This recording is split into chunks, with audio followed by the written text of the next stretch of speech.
Well, there we have something very, very special. That is a new recording of a lost work of Mozart's, which showed up this week. Isn't it incredible? Over 200 years after it was composed, that music has surfaced. It was found in a library in Leipzig. It's just incredible. So, we're back on board. It's the end of the school holidays, and I'm sort of inhabiting the space as we do, and we'll play a few 78s and such. And I can hear that you're there, Frank. Yes, how are you? Yeah, I'm okay, Frank. I'm no worries at all. Did you get my messages last week? Yes, thank you, I did. I'm sorry I didn't respond, I'm sorry. No, you didn't need to. Long as you got them, long as you knew that I had other distractions. And in fact, it's going to be a bit that way this weekend too. I won't be able to go on tonight. We're going out, and then possibly tomorrow. It's a bit of an unknown, weather dependent, all of that. But I'll definitely let you know. Okay. Yay! But how about this new discovery of Mozart's music? Have you heard about this? Not till now. Yeah, this is amazing. It just turned up about 3 weeks ago in a library in Leipzig, and it's got a lot of discussion in the various forums. Oh, fair. And that's the first performance we just heard. It's called Ganz kleine Nachtmusik, KV648. It was presumed lost and found in a library, and it's a very early work of Mozart's. It was written when he was about 13 years of age, they think. Yeah. So, yeah, it's but absolutely delightful. And It is delightful. It's Mozart. It sure is Mozart, isn't it? yeah, it is. Yeah, it's got his signature phrasing and beautiful sense of, balance and all of that. Yay. So it's, that's a really delightful discovery. And I wonder how much music there is lying around in you wonder. How is it takes so long for people to find it? Yeah, I think some of these library collections are really unsorted, and things get stuck in between, stuck in the middle of a volume of something. Or Yeah, it must be like that. Because you'd think there'd be so much research having gone on. Yeah. You would think. That's it. But no. Or there was a choral prelude of Bach's found only about a decade ago. Yes, I remember that. Yeah, that was actually belonged to the widow of Gaspar Casado, the cellist that I really? so enjoy. Yes, he married a Japanese woman about a quarter of his age, and she passed away as an older person not that long ago. No. And in their collection, they found this work, a choral prelude of Bach's, which is amazing. I mean, it says things do turn up. He obviously hadn't realised that either that it was there or what it was worth. I don't think so. I think it was just sort of in the box or something. Thank God she didn't destroy it. Yeah, I think that sort of thing has happened all too often. Yeah. I mean, I heard a rumour that some of Bach's solo sonatas were found at a fish market used to wrap up fish. I heard a butcher's. Butchers, there we go. I was horrified as a kid. Yes. Hugh Jeffrey, our teacher, told us about how it had been used to wrap up meat at a butcher's. Unbelievable. And as a kid, I couldn't sort of come to terms with how that could possibly happen. Yeah, that's it. That may be where I think about a third of Bach's cantatas are presumed lost. Yeah. And I think they were. There's a rumor that they went to America, went to Oklahoma with Friedrich Bach, the younger one. Or he inherited a large part of the music, which apparently he took with him to the States, and I think it got lost. Oh, shame. Yeah, so anyhow, that's a... anyway, it's no good. I've got over that. No, yes.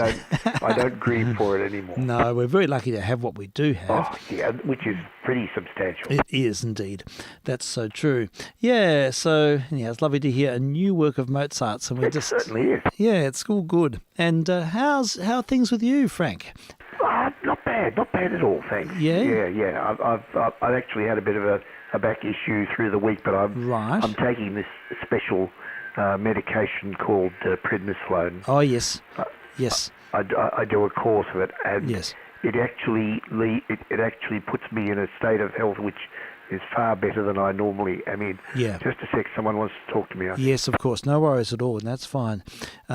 Yes, I'm aware of prednisolone. Our kids used to have it when they had crib. Yeah. It's high-powered cortisone. Actually. Yeah, I believe so. And what it does is that it not only takes away the back issue, but it all the little aches and pains and niggles that you get in your joints, and you almost don't notice them because they live with you. Yeah. All of them melt away as well. Yeah. And you honestly, you feel 30 years younger. Yeah, I can understand.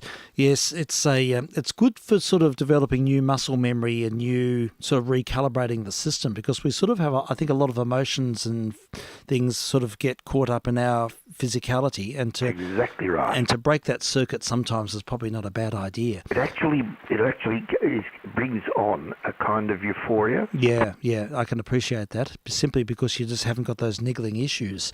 Yeah, it's quite remarkable. I've got some standing in reserve, and my GP said it's up to me if I feel I need it. Keep it there. Do it. Sounds like a good idea. Yeah. It's a course of 9 days. Yeah, very good. Oh, well, that's I've just good. Started today. Okay. And I am totally on top of the world. Oh, fabulous. Well, good for you. That's marvellous. It's lovely to hear that, Frank. Yay. Oh, well, I haven't got a lot to report. We were spent most of last week at the prom, pretty much, and in Inverloch, and that was all good, but it's been it's all been a bit complicated because we've had so much COVID in the household, and some people have been able to go, some people haven't. And everyone okay? We've all got over it now, but it's been a hell of a disruption. It's terrible, I know. It hasn't been an easy holiday, to be honest, and we really haven't been together as a family. And then this week we've been really busy helping Kate's dad move from South Australia to a retirement village here locally. Oh, yes, okay. So that's a big thing. Gone smoothly? Yes, it has. It has. Settlement was today. Things don't. Yeah, I know. Sometimes at night he's very open-minded. He's very cerebral and is coping really, really well. Yeah, but I think inwardly it's probably a hard thing. Of course. But he's doing really well. So we'll catch up with him tonight. His settlement's today. And is your dad okay? Yeah, Dad's fine. He's good. He's back to normal. And he's not as mobile as he was, but look, that's just what happens. And it takes a long time to sort of reconnect with the walking and so on, but I think he'll be fine. And how did Henry's performance go? Yeah, the Shostakovich was amazing. It was absolutely amazing. It was such a thrill. Oh, incredible to hear the Fifth Symphony and the Conservatorium Orchestra. They really are, I could say categorically, there might be 0.5% below the MSO. They played really, really well, and I don't think you'd even tell. Most people wouldn't even tell. It's so good. And that's wonderful. Everything about it. And we're so fortunate to have our music institutions working at that level. Yeah. And Henry was also involved. He was roped in at the last minute for a performance to fill in for a player, and with a performance called Rothschild's Violin. It's an opera by I think a chap called Fleischmann, who was a student of Shostakovich, and this poor fellow was used as cannon fodder during. It was a terrible, terrible story actually. During the Battle of Stalingrad, and he lost his life. And Shostakovich, in tribute, completed the work. And it's a chamber opera, but it's magnificent writing. It's really great, and it was performed for the first time in Melbourne, I think. Really? And it was at Melbourne Hall last weekend, and it was an absolute thrill. It was great. It was a full orchestra of professionals and MSO players and people from ANAM, and Henry was able to play along with them. So he'd have had to have got up to speed very quickly on that. He had to sight read it virtually. He had one rehearsal, so he worked really hard. Oh my God, how was that a strain for him? Oh, it was. He's got to learn to do it, and he's very good at it. He's a much better sight reader than I am. Is he really? Yeah. Oh, he's very good. He's very fast. It's like maths on the fly. Wow. Yeah, I can imagine. You just have to. You have to have a really good musical memory, and then, but also see patterns and quickly. Work out these complex rhythms. I mean, it was a massive horn part in this chamber opera, but it was great. It was a concert performance of the opera, and it was very moving and a remarkable story. That was last weekend. So wonderful. You have been busy. Yeah, it's been a lot on, and this weekend we've just been doing all the moving stuff and so on. Yeah. But back to work next week, which is not exactly what I want to be doing, but you know how it is. We have to go back back to Reality Bites. Now, something, Frank, I'm actually transmitting on 40 metres at the moment as well. Are you really? Yeah, look, I set that up. One of the little projects I've been doing is to get, I've had a couple of antennas that have been redundant, and I've been getting the elbow from my family to say, what are all these wires hanging everywhere? So I've Can I had go to and have a look? Yeah, please do. I'd be interested to know how it's getting out, because the SDRs are not that easy to listen in on 40 metres. It seems Frequency. Yeah, so it's on 7285, which I think is the same one that Dave uses. Absolutely. So I've chosen that, and I'll just do it today. And if I decide to continue, I'll just liaise with him about sharing that space. But look, I'll be most interested to hear what you think. So we'll play our 20s hit, Yes, and play that, and I'll have a listen and tell me what you think. I don't know. I'm not entirely sure how the modulation sort of sounds okay here, and I'm only putting out about 25 watts, 30 watts enough. maybe. Yeah, it's not very much. But the antenna's not terribly efficient. Oh, okay. So it's a vertical antenna, and You're loading it properly? well, I'm loading it the best I can. Yeah. It's old, and it's quite high, and it should work. And I'm using a ground plane, which is the roof of the house on that other side. Oh, well, you know. But it's also a bit rusty and sort of hasn't been used for a long time. So we'll wait and see if it's actually doing what it should. But yeah, I'll play a 20s hit. Now, I was going to play something a bit interesting I found today. I'm looking for it now as we speak. It's a bit slow. It's a track called... Spring is Here, a recording with the Georgians. It's a band, it's one of the Phil Spreck bands from the mid-1920s. Frank Durante's trumpet player who led it, and pretty hot ensemble for that time. And let's hear some syncopated dance music from 1926. I'm vk3sl. vk3jr.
Start to sing their melodies, then you'll know that spring is here. When you see the BBDs waving gently in the breeze, then you'll know that spring is here. When you see the nurses pushing baby buggies in the park, and with the coppers they hold hands and spoon until it's dark. When the mustard bites the hot dogs and they all begin to bark, then you'll know that spring is here.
Yes, there we have Spring is Here, the Georgians, and that was a marvellous trombone break by Al Philborn there.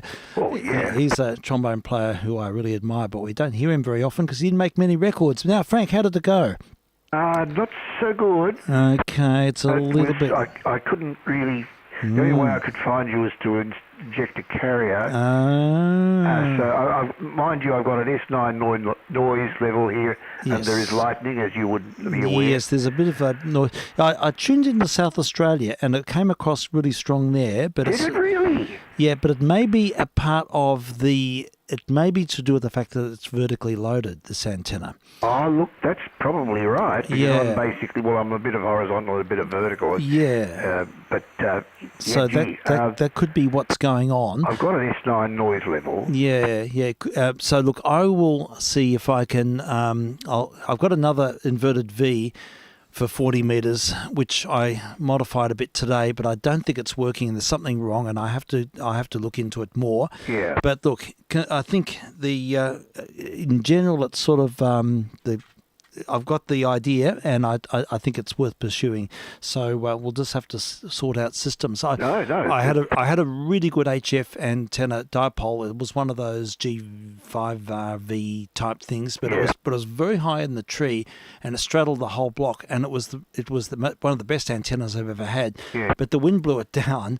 Oh, shame. Yeah, but interesting, when it blew down, 160 meters improved a lot. So I think there are sort of associated resonances and things going on, and I'm sort of reticent about putting it back in the same way because I don't want to interfere with what's working well on 160. I think 160 is a bit of a stretch for those sorts of antennas. Yeah. Certainly your classic G5RV or the derivative that I have or the modification. Yeah. The only way I can do 160 really efficiently is to feed it like a Marconi. Yeah, sure. Make it into a Marconi. Yeah. I think 160, that's an independent system. This dipole that I mentioned was for 40, 80, 20.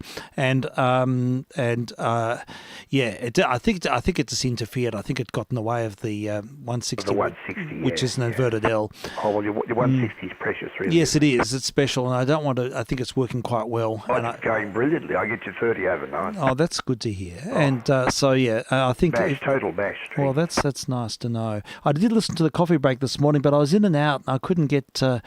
I just couldn't sort of settle down to jump in. But signals are coming through very well, and I was listening on the old AR8, which was fun. Oh, yeah, that would be a wonderful AR8. Yes, it's fun just using that. It's so tactile. I love my AR. It was my first good receiver. Oh, very good. It's just such a tactile receiver to use, isn't it? Yeah. It sure beats the socks off of the dual wave. From the castle, yes, I can understand that, absolutely. Yeah, good fun. So I'm trying to sort of move ahead with a few radio projects, but everything happens and fits and starts, and I've got other competing hobbies, so how to manage them all, it's a bit of a balancing act to be. But anyhow, we'll play a few records. Here's one.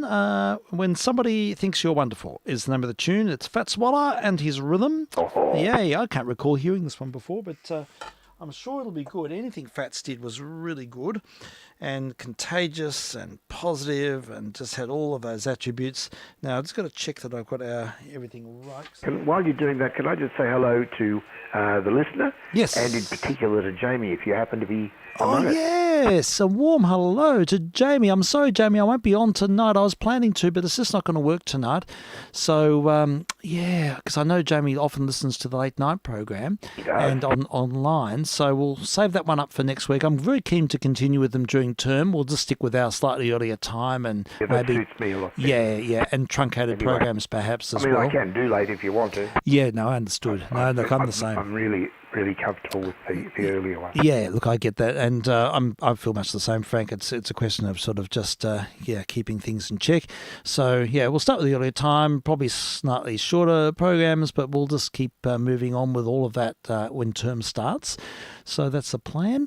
But anyhow, we've got Fats lined up ready to zip. So I'll do a needle drop, and we should be in business.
somebody thinks you're wonderful, what a difference in your day. Seems as though your troubles disappear like a feather in your way. When somebody thinks you're wonderful, tells you with a smile so sweet, what are little stones you're stepping on, just a meadow neath your feet. And how you meet the morning, you gaily swing along. At night you may be weary, but your heart still sings a song. When somebody thinks you're wonderful, love is mighty close to you. Just another thing more wonderful, making all your dreams come true.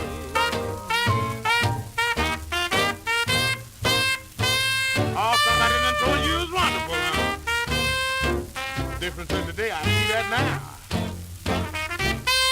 Oh, the troubles done disappeared? Oh, you got feathers in your way now, huh? Yeah, tell me more. Get me more. Get me more of that smile, yeah. And them stones you set me upon. But all right. Oh, how you meet the morning. Oh, you gaily swing along. At night you may be weary, your heart still sings a song.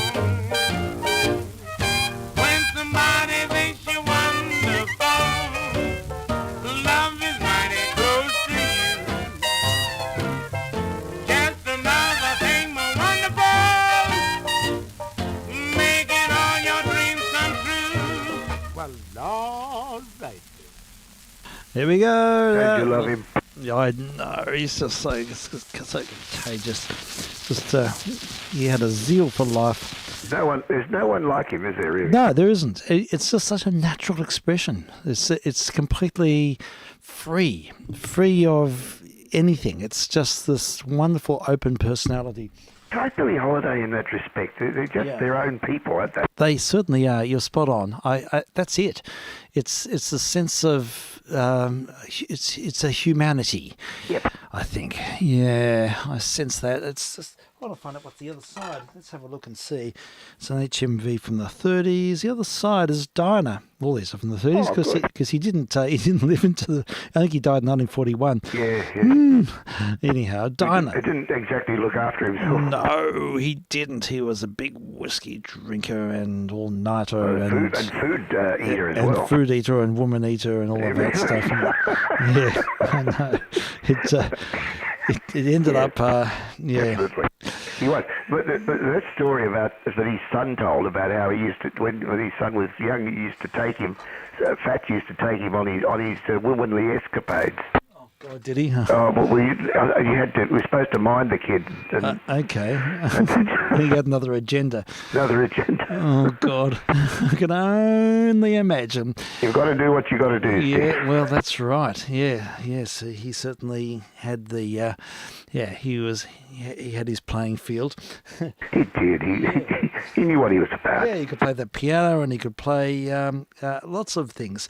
Let's have a look at... He was very good, very dexterous. Very dexterous indeed. Fats Waller and his rhythm. Well, here now, Dinah. Back to 1930 mumble. Nothing like it. More Fats, please.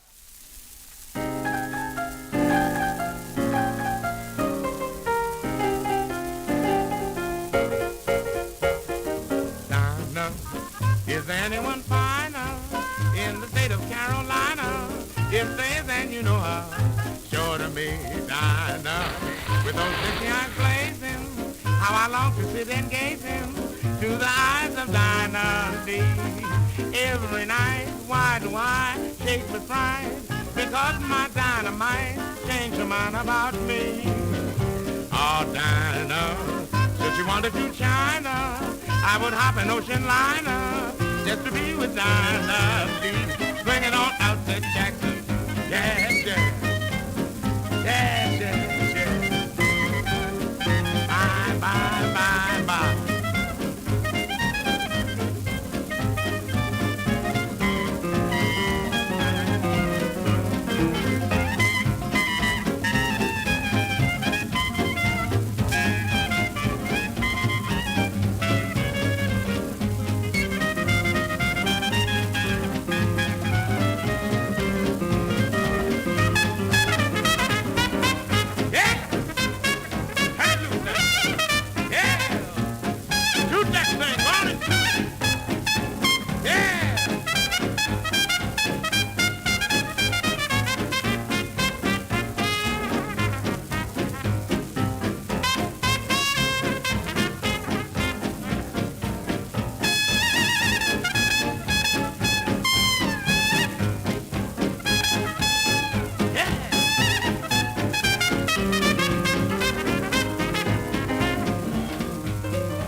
I'm talking about Dinah Lee. Yes, yes, yes. There could never have been a second take. You couldn't do it again. No way. It's remarkable. Fats Waller. Yeah, sorry, those recordings are a little bit hot. It's sort of it fits the bill really, but I've just noticed that the preamp is saturating, and I did some dubbing in the week, and I had it. I changed parameters, unfortunately, so Right. the turntable is going to be running a little bit hot. Okay. But so if we get a bit of distortion, I can't do much about it at this point in time. But It's all right so far. yeah, it's just in here. I can hear it. Oh, you can hear it, can It's you? clipping a bit. I couldn't notice it. Yeah, that's fine. Yeah, so here we go. Lucky Dip. And Darktown Strutter's Ball. Yep, that's a bit of an old fave. Oh, yes, I have played this, but it will play it again because it's a good record. It's Paul Whiteman, but from the 30s, in the era when Jack Teagarden played with the band. Oh, yes. And in fact, it even gives us the date. It says Swing Music 1937 series, number 117. And vocal refrain by Jack Teagarden, who I admire tremendously. Amazing, another natural musician. Yeah, so this should be fun. And at that time, always Paul Whiteman was a great ambassador for profiling talent and giving musicians the break. He funded them, he supported them. He was a really, a very selfless person in many respects. Yeah. And so, yes, let's hear Jack Teagarden with the Whiteman Band in 1937.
be down to get you in a taxi, honey. I'll be ready about 8:30. Now, darling, don't be late. I want to be there when Mr. Whiteman starts playing. Don't forget when we get there, honey. 2 steps, I'm going to have them all. I'll dance off both my shoes. When they play that Jelly Roll Blues tomorrow night at the Darktown Strutters Ball.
Yay! Jack Teagarden with the Whiteman Band back in the late 1930s.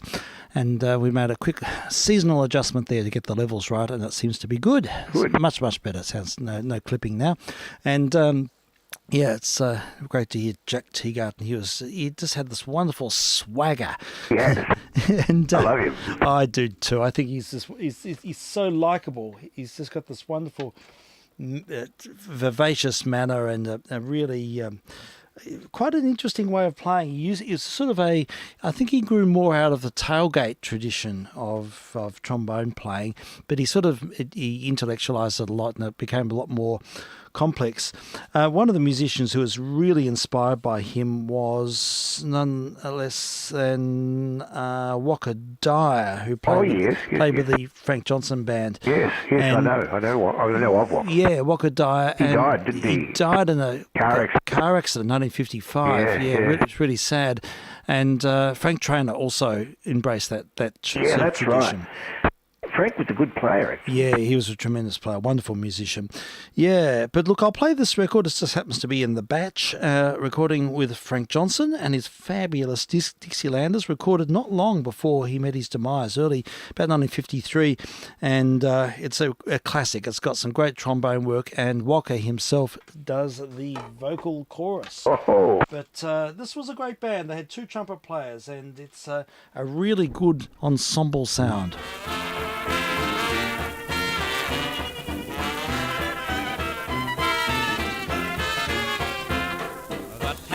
Full of guys think they're mighty wise just because they know a thing or two. You can see them every day strolling up and down Broadway, telling of the wonders that they knew. There's wise guys and roosters, card shops and crap shooters. They congregate around the metropole. They wear flashy ties and collars, but where they get their dollars, they've all got an ace down in the hole. Now some of them ride to the old folks at home, and there's their old ace in the hole. There's others have gals on the old tenderloin, and there's their old ace in the hole. They'll tell you what money that they've made and they spend, but they never can flash a bankroll. And they'd end up on the line in their clothes, not one dime, if they ever lost their ace in the hole.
Frank Johnson's fabulous Dixielanders, and of course they had a residency at the Collingwood Town Hall throughout the 50s, and I heard them do a reunion in 1980, Mumble. Oh, boy. Yeah, I went along as a kid and I recorded them and asked them lots of questions.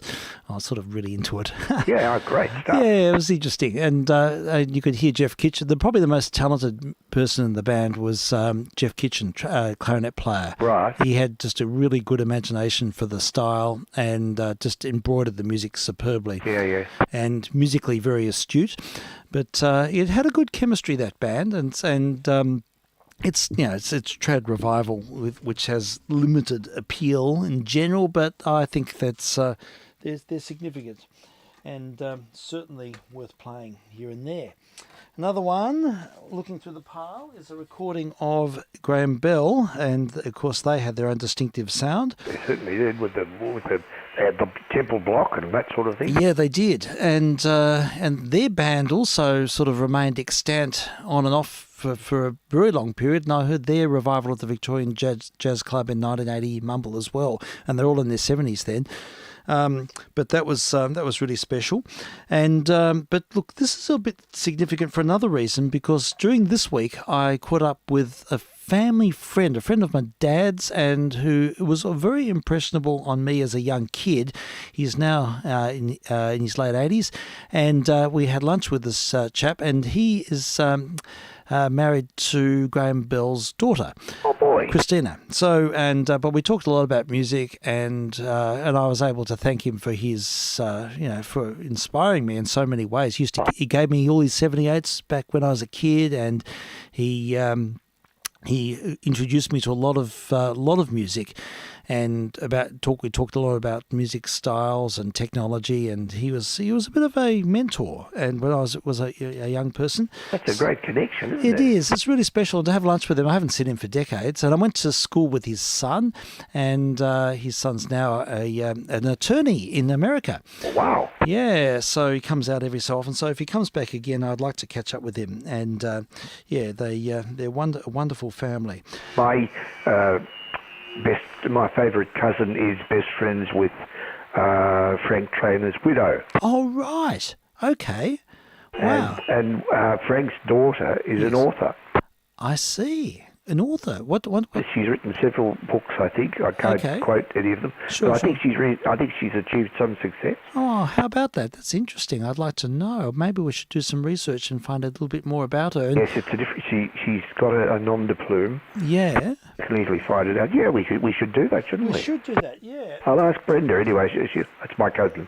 Yeah. She'll know all about it. That's great. I've just, as soon as you mentioned that, there's a pile of 45s in front of me. One of them says, jazz to Charleston and shimmy and cakewalk dispensed by Mr. Frank Trainor and his jazz preachers. Yeah. But the problem is I just opened up the cover and it's got the wrong record in there. Okay. So we can't quite be as spontaneous as I'd like. But I'd I'd certainly like to listen to hear some more Frank Trainor. I know Judith Durham made her very first records with Frank Trainor. She did indeed, yes. That would be interesting. Maybe I'll look those up and see if I can find them online while we play this recording of Graham Bell and his Australian jazz band. And we talked about the Bell Band the other day over lunch, and interesting conversation because Bill said that he went back to Czechoslovakia about a decade ago and met up with the recording engineer who made all those. See, the Bell Band went over and did all the stuff in Czechoslovakia in the late 40s, 1947. I knew they went to England. Yes, and but they spent some time in Prague. They made some recordings And they made some recordings on Supraphon. And there you are. Yeah. And we're talking about Supraphon, and I actually talked about you too, Frank, and and Bill might listen to the program at some stage, so we'll say hi to Bill if he's listening. Indeed. I wonder if Disc Curio, Peter Mann had he had all the Supraphons that he could get, I think. Yes. Well, this would predate the LPs. Of course. These are all 78s. Silly me, yeah. No. But my ears pricked up because I'd love to know how they recorded, and the fact that the recording engineer was still around then, and he would have had a story to tell about the process, and that always intrigues me. That technical side. Yep. And that was it was interesting. But yes, I think Supraphon underestimated label. And I've got heaps of them. yeah, good for you. I know you've got. Just about everywhere. Well, certainly every Baroque Superfon that they had. That's great that you took that Peter initiative. Man knew that I loved them. Both of us loved them. We used to go shopping on a Friday night. I think I probably told you. Yeah, but you know what? We should celebrate this. We should sort of take it the next step. Make it, even if it's not easy to dub yours, make a list of the Baroque records on Superfon that sort of resonate for you. I'll do it. Please do, and then all you need to do is shoot it through to me, and they're all online. There's archives everywhere. All this music's there, and we'll dial it up, and we'll play it. We'll devote a late night missions to listening to Superfon recordings that were in your on your radar back in the day. Because they're all absolutely top quality. Oh, totally. The Czechs are just amazing musicians. They're wonderful, and it was a great institution. I think they're still going, but yeah, it's. And they use the very best of German engineering, and it's beautifully recorded. Absolutely. But every bit as good as the expensive label, you know. Yeah, totally. Totally indistinguishable. Yeah, absolutely. I agree with that. Just as good as Deutsche Grammophon and all the others. Yeah, absolutely. Yeah, on the same league, Superfon, a Czech label. I think I've told you that when we lived in Prague for 6 months. In fact, we went there twice, and the one trip for 6 months, one for about 3 months. And I came back on the plane with a pile of Superfon 10-inch LPs that I picked up, very early LPs from the late 40s, early 50s. Yes. And yes, I had them stacked up to my chin on the plane. And they're on the shelf here. I have played them on occasion. They're interesting, a lot of mainly chamber music. Yeah. So we can play some of those as well. Oh, wonderful. Yeah, it's all good. So look, we'll continue now with the music of Graham Bell and his Australian jazz band, recording made in the late 1940s and around about the time they made their trip to Czechoslovakia. But it would be great to dig up some of those recordings made on Superfon as well. So we've got a choice. We've got Old Man's Beard and Shabby Gal Rag. What do you reckon? I'm going for the Shabby Gal. Shabby Gal. It's an Aid Monsborough composition. He was a really diverse musician. He was. He could play so many instruments. Yeah, great musician. All right, Shabby Gal Rag it is. Graham Bell and his Australian jazz band.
There we go. That was Graham Bell and his Australian jazz band. Roger Bell's actually a really good trumpet player. Oh, yeah. He really is. He's a very sensitive musician. He doesn't sort of overplay and dominate. It's a very congealed sort of sound they had. And It was tight, really, wasn't yeah, it? it is very tight. It sort of has. It's a signature sound that I really like. Homogenous. Yeah, very is the word. professional, Yeah. I thought it was called. Yeah, absolutely. So Speaking of Aid Monsborough, he made a recording that I used to love, and one of our members of our U3A jazz people loves it also. Aid, I think Aid wrote it, and he certainly recorded it on the recorder called Whistling Rufus. Oh, now we were talking about this. We were talking about this over lunch. Whistling Rufus, Aid Monsborough. I can't spell it, but I'll try. And here we go. Whistling Rufus, it's there. It's beauty. on the list. So all we have to do on the recorder, a remarkable musician. He could play about 10 instruments. Everything he did. Would he really? Yeah, he played saxophone, he played a little bit of trumpet, he played all the saxes and clarinets and recorders and so on. Yeah, he was, and piano, I think. Anyhow, let's have a listen to Whistling Rufus with Aid Monsborough and the ensemble. I think it's with the Bell Entourage. I think so. Yeah. And I'll cue it now. It's taking its time. It's thinking. It's finding its rhythm. That's what it.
How quaint.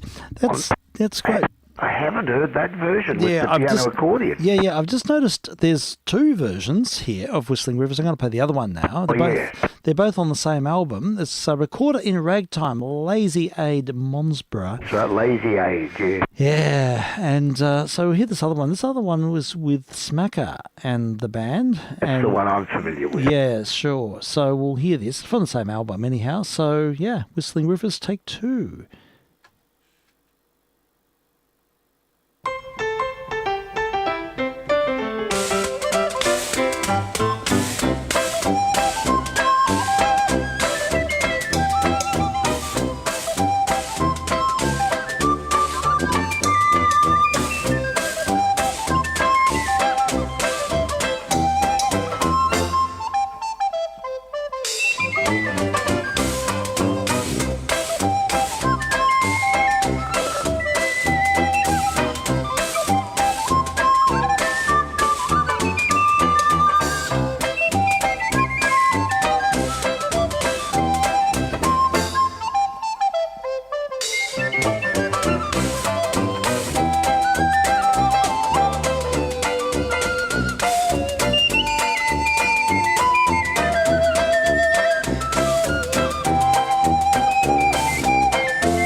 the south where the sly old possum hides in the sycamore tree.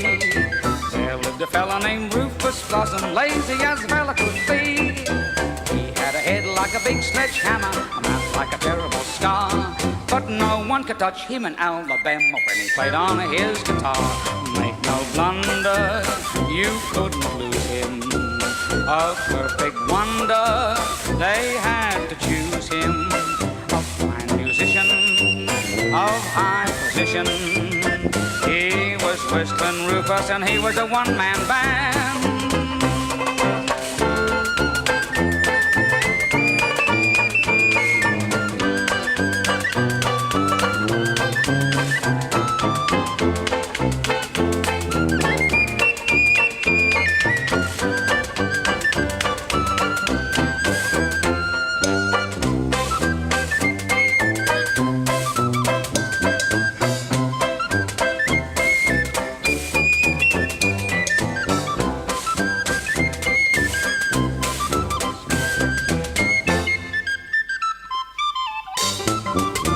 Oh, make no blunder, you couldn't lose him. A perfect wonder, they had to choose him. Fine musician of high tradition. He was Whistling Rufus and he was a one-man band. Hey, there we go. Smack of Fitzgibbon. No, I haven't heard that one either, actually. Okay. Oh. And especially with the sort of sopranino descant on top. Okay, maybe these are. This is from a this is a Bill Arm production, and it says Aid Monsborough and a whole lot of recorder in ragtime. It's the name of the album. There you go. But, sounds great, doesn't it? It does. I really like it. I think it sounds fun. Yay, recorder in ragtime. But 19 tracks. We've got Hessian Rag and Rainbow Jelly Strut. Rainbow. Do you want to have a listen to Rainbow Jelly Strut? Oh, you can't leave that go without. It's just great Just titles. trying to imagine what Yes. it might be like. Yeah, I think they're really charming, these records. The recorder sounds fabulous as a jazz instrument in the setting. Terrific. It does. And especially with the, what is it, a tuba? I think so. Tuba I thought it and was a tuba. yeah, brass bass and rhythm accompaniment like the washboards and stuff. Oh, yeah. It's good. All right, let's have a listen to the Rainbow Jelly Strut. Aid Monsborough on the sopranino.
Okay, there we have Maid Monsborough with Rainbow Jelly Strut. I love it. I reckon it's really nice. It is, and it shows great control, doesn't it? Yeah.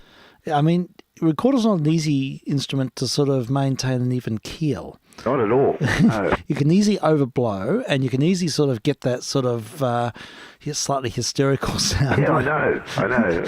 And I think he exhibits incredible control. He's holding pitch very well. He does, well. and he doesn't overplay. He doesn't overcomplicate. Well, that's a good sign of, it's all control, as you know, about how hard you blow. Yeah, totally. It is. That's right. There's all sorts of interesting things here. There's 19 tracks, but I won't play a lot more, but I'll play just 2 more. This one is The Whistler and His Dog. This is a palm chord piece. I know there used to be a program, just a minute, I'm feeding. There used to be a program on 3KZ in the early 50s, late 40s called the Tailwaggers Club. Oh, really? And the theme was The Whistler and His Dog. Really? So like a little bit like our ABC friend. Remember the vet that used to come on? Yeah, Hugh Worth. Hugh Worth is a little bit acerbic at times. Yeah. Hugh Worth was the man you never wanted to tell you that you'd done something bad to your dog by accident. I know. He certainly give people a slap on the wrist. He didn't take prisoners, old Hugh. Yeah, I would have loved to have read the body language in the studio when he took umbrage like that. I used to work for a guy who had a border collie who got ill through eating rat bait. Oh, no. Totally, of course, to the chagrin of my friend. Yeah. And he, against all the odds, saved her life. Oh, did he? But he gave Norm, the perpetrator, he gave him absolutely the rounds of the kitchen. And He gave him a serve. You don't deserve to own a dog. He said that. Oh, that's terrible. Yeah, you can't say things like that to people. He wouldn't get away with it now. No, you should. I mean, you should not. And he used to say a lot of it on air. Yeah, he did. He was quite sort of, I don't know, acerbic or something. He was apparently a single man himself. Right. Not that necessarily says anything, but No. but I don't think he had huge sensitivity about other people's feelings. Yes, he always seemed to be lacked a certain empathy or something. I don't know what it was, but I used to sort of wait there and grit my teeth waiting for the moment where he slapped someone down. No, I actually sort of used to turn off a bit because I used to cringe a bit. Yeah, that's right. There was a cringy aspect to it, and that's why I would have loved to have been in the room and seen how the paddle operators, they would have all rolled their eyes. As you say, they'd brace themselves as you do. They would. That's really funny. He never disappointed. No, he didn't. He was on the. I mean, people. I suppose another way of looking at it. He's a straight shooter. So well, he's a very straight shooter and frequent shooter, and consistent and very sort of to the point. Gave people the right information. He told it like it was. You know. He did. He said, and I also think he was an extremely good vet. Yeah, I expect he was. He probably had extremely high standards, and he was forever sort of trying to maintain them through his public profile, perhaps. Yeah. Something like that. Well, I think he had. I think he actually was involved in things like the RSPCA movement, that sort of thing. Yeah, I think you're right. Yes, interesting. Yeah, so the ABC had some great personality. Remember Alan Seal, the gardener? He was like the diametric opposite, really, wasn't he? Exactly right. with his S's. That's the one. Yes. Oh, there we go. All right. Well, let's have a little bit more of Aid Monsborough and his recorder, his sopranino or whatever he's I think playing. it's a descant. Yeah, I think it is a descant, actually. Yeah, I think you're right. The sopranino was on top in that the second one that you played. Yeah, I think yes, that's the higher pitch one. Yeah. The soprano recorder. Soprano, whatever it's called. That's it. Well, we'll have a listen to The Whistler and His Dog, and more Lazy Aid.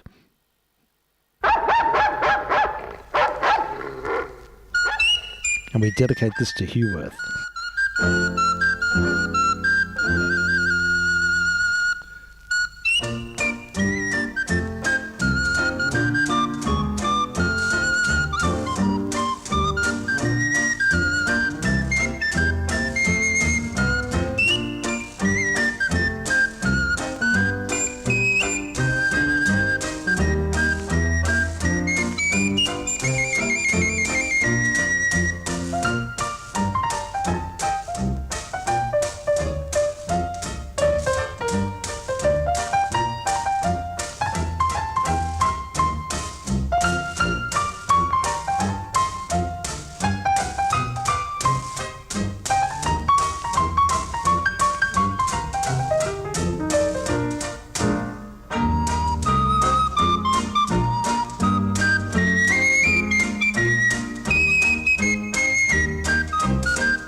Yes, complete with dog soundtrack there and the Whistler and his dog. And First time I've ever heard it in 4/4. It's usually 6/8 time. Yeah, it is. You're spot on. Well observed. That's so true. It is.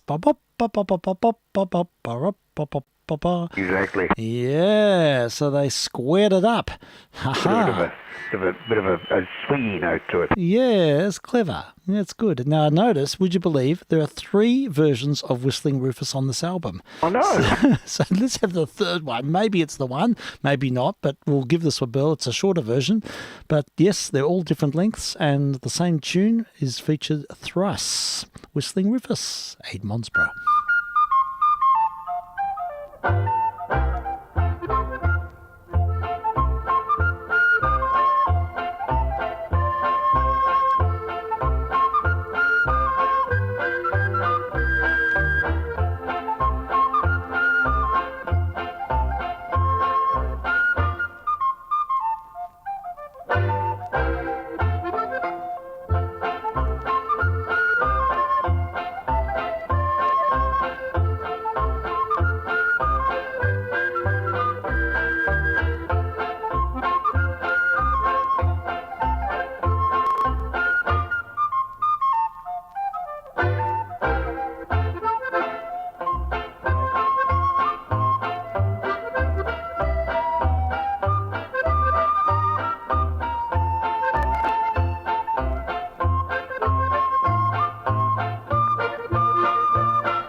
Yay! That's the third version. How's that rate? Yeah, very good, very good. It's still not the original. The one I was no piano accordion, but it had the tuba and the recorder. They were the 2 main. Okay. Instruments. But you've covered all the bases there with those 3 versions. We've tried those at that particular source, but I'll investigate further. I will look into it, Frank, and I'll see if I can find the other one because I'm keen to know. I'd love to hear it.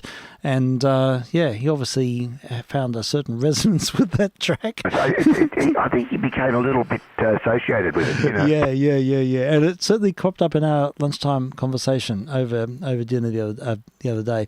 I'm just going to have to go and fix up, order the takeaway. Yes, of course. Well, while doing that, I'll play yet another version of Whistling Rufus with The Seekers, recorded in 1966 with Judith Durham. She's going to play the piano on this, and she'll, I think they announce it, it's off a TV special, but she was a very fine pianist.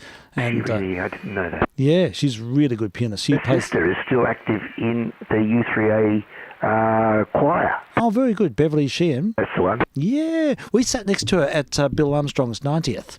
Yes. And we had a long talk, and we were talking about music and families, and she said that she and Judith just sang a lot when they were young. Oh, yeah. And just the whole sort of family dynamic thing, which was a really lovely conversation. And she's a beautiful person, really. She is, that's what everyone says. Who's had anything to do with it. Yeah. So I only wish I'd met Judith. I would love to have met her. Yeah. Likewise. Yeah, I think she's an extraordinary talent. Anyhow, here she is at the piano in 1966, Whistling Rufus. He longs to find one special composition which conveys his or her own personality. And we each look for an opportunity to express ourselves. Miss Durham has been fortunate enough to find such a composition. It is now our pleasure and hers to present this artistically gratifying recital.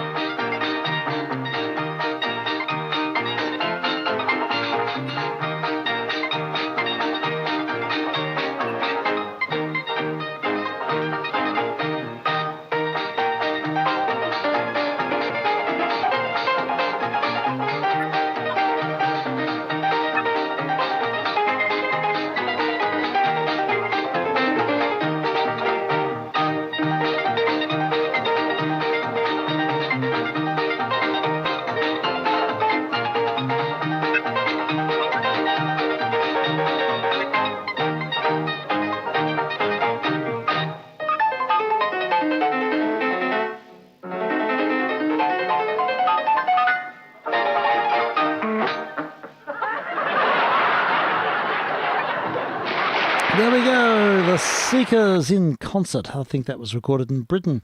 And yeah, we heard Judith Durham playing the piano on that record. We had lots of whistling Rufus today.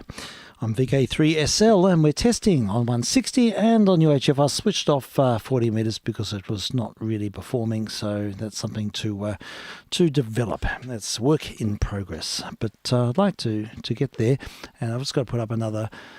Probably we'll have to put up a new 40-metre dipole and find a position to put it where it's not going to interfere with our 160 missions. So there's a challenge. Alrighty, so what next? Let's have some Frank Trainer. We're playing quite a bit of Australian jazz history today. We've heard a lot of Aid Monsborough, and we've talked about we played Frank Johnson and Graham Bell. Another big kid on the block was Mr. Frank Trainer. So we'll find that record, if I can find it. Yes, here we go. Frank Trainer's Jazz Preachers, and the name of this one is Trombone Frankie, recorded 1963. I know a fool that blows a horn. He came from way down south. I ain't heard such blowing since I was born. When that trombone's in his mouth, he wails and groans, he grunts and groans, he leads the preachers now. Nobody else can do his stuff, for he won't teach us how. Oh, Frankie, blow that thing, that slide trombone. Make it tone, make it sing. Tell me, where did you get that tone? If Gabriel knowed how you could blow, he let you lead his band, I know. Oh, Frankie, blow that thing, that slide trombone. Oh, Mr. Trainer, blow that thing, that slide trombone. Yes, I sway to and fro when you're carrying on, and you ain't seen such shaking hips like when that horn is to your lips. Oh, Frank, blow that thing, that slide trombone.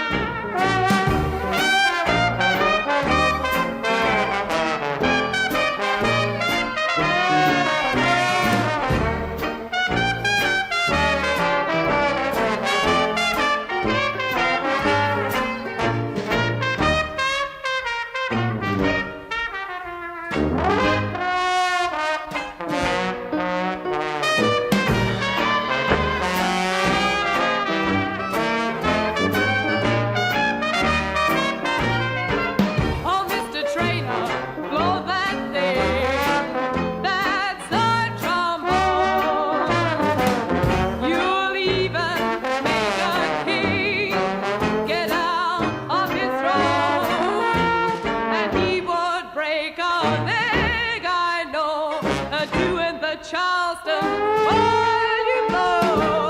Oh, Mr. Trainer, blow that thing, that slide trombone, honey, that slide trombone. There we have a very young Judith Durham with Frank Trainer's Jazz Preachers back in 1963. And yeah, the That really gave her a start, I think. yeah, I think so. I think that's where she cut her teeth. She's so good at it, though, isn't she? Perfect. Remember, there was her and there was Judy Jacques. Yes, that's right. Judy Judy Jacques. Jacques was somewhat similar. Yes. Slightly, quite a different timbre in her voice, but Yeah. similar sort of vibrato. Okay.